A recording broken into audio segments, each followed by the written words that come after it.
Hello, welcome back to Sunday Story Time with JAP.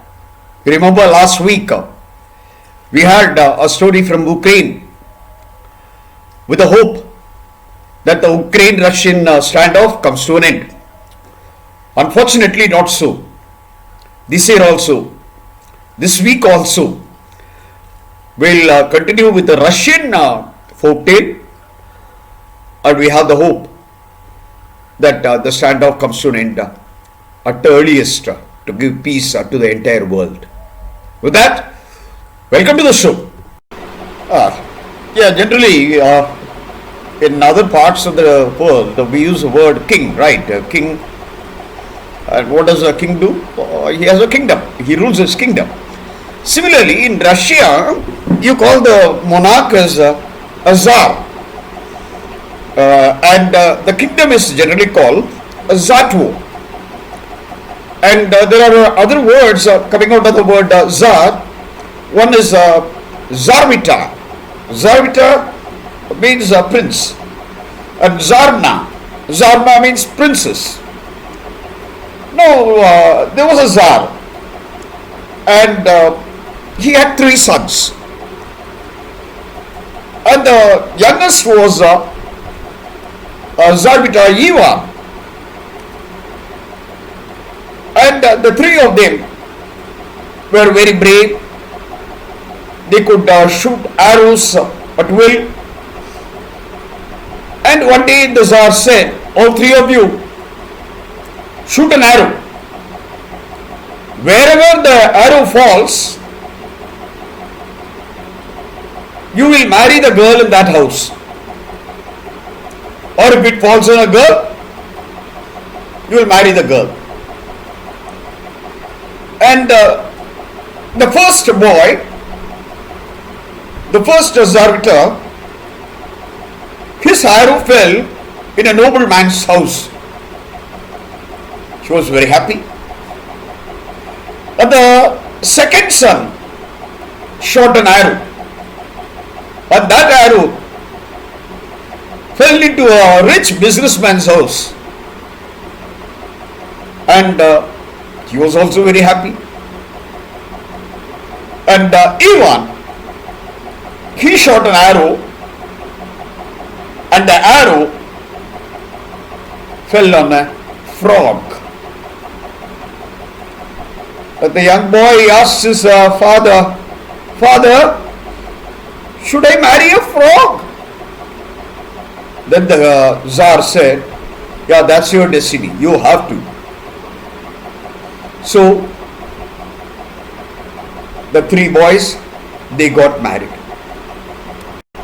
One day, the Tsar told the three sons, "Go and tell my daughters-in-law," no, daughter-in-law is singular and daughters-in-law is plural.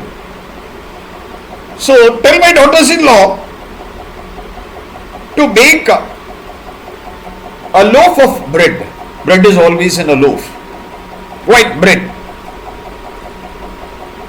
And the first two boys were happy. They thought their wives can do it. Our boy Ivan was very sad. And he went with his sad face and told his wife that this is what the target is. You are supposed to make a loaf of bread, but I'm sure you don't know how to make. But then the wife said, "Tsarevich, don't be so sad. Go and sleep. Tomorrow morning we'll see." And Tsarevich went to sleep. And after he slept, the frog threw away the frog skin. And out came a beautiful Tsarvna by name Vasilisa. She came out and called out to nurses and maids. And mysteriously they all came and they said, yeah, your immediate task, make a loaf of bread, well decorated. And in the morning, the loaf of bread was ready, much more tastier, looked much more beautiful than the other two. But by then in the morning, Vasilisa went back into a frog skin. So he took the loaf of bread and went to the Tsar, and Tsar was very pleased. And the first two Tsareviches, they were not able to believe that a frog could bake a loaf of bread. But here it was. Then the next day, the Tsar said, go ask my daughters-in-law to weave a silk cloth. Again, our Tsarevich was very sad. How can Ivan was very sad?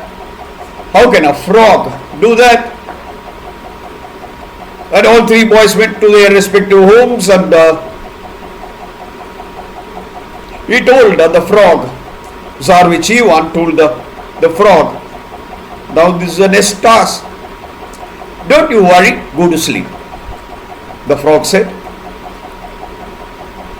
And again, after he slept, the frog took away the skin, and the Tsarvna, Vasilisa, came out and shouted for her maids and servants, and they mysteriously they came. They wove a silken cloth, beautiful, soft, and next morning the Tsarvna went back into the frog's coat and gave the cloth over to her husband, and the Tsarevich took the silk cloth and he went to Tsar and gave him that. Once again, he was surprised. Now this time around, the Tsar told his sons, tomorrow you bring your wives. I just want to see them along with you. Again, Ivan was very sad. He has to come back. And the froggy asked, what's the reason? Why do you look sad? What's the task now? No, Tsar has asked us to bring our wives. Shameful that I'll be going with the frog. Don't you worry. That's your misfortune. You go. I will not come along with you. I will come behind you. When you hear any noise, don't get worried. Don't look back. You just tell them that it's your froggy coming in a box. So next morning, the three brothers, they went to meet Tsar. The first two brothers went with their wives, and Ivan went alone, and the froggy following him. And when they reached, the elder brothers, they made fun of the youngest boy and said, are you ashamed of bringing your froggy wife? At that time there was a big noise and everybody was afraid. And they saw that the youngest boy was unmoved. They inquired. He said, my froggy wife is coming in a box. But surprisingly, there came a chariot, and the beautiful girl, dressed in all white like an angel, she got down from the chariot took the hand of her husband and went in. And they were all surprised. And in the chariot, she had brought a great dinner for everyone. In a very big hall, the dinner table was laid by the servants of the princess, and all wonderful recipes had been kept out there, dishes had been kept out there, and the Tsar and the first two brothers and their wives, they all had a great dinner. At that time, she also had a bit of wine and had a duck. And while having wine, she poured a bit in left sleeve. And while eating the duck, she took a bone and put in the right sleeve. And the other two women, they saw, they thought they also should do it. So they put the wine in the left hand and the bones in the right sleeve. After the dinner got over, they were dancing. The young princess was dancing with the prince, and at that time she shook her left sleeve. There came almost a beautiful swimming pool, cooling the entire area. And she shook her right sleeve, came swans swimming in the swimming pool. So the other two sisters also, they thought they will do the same thing. They shook their left hand.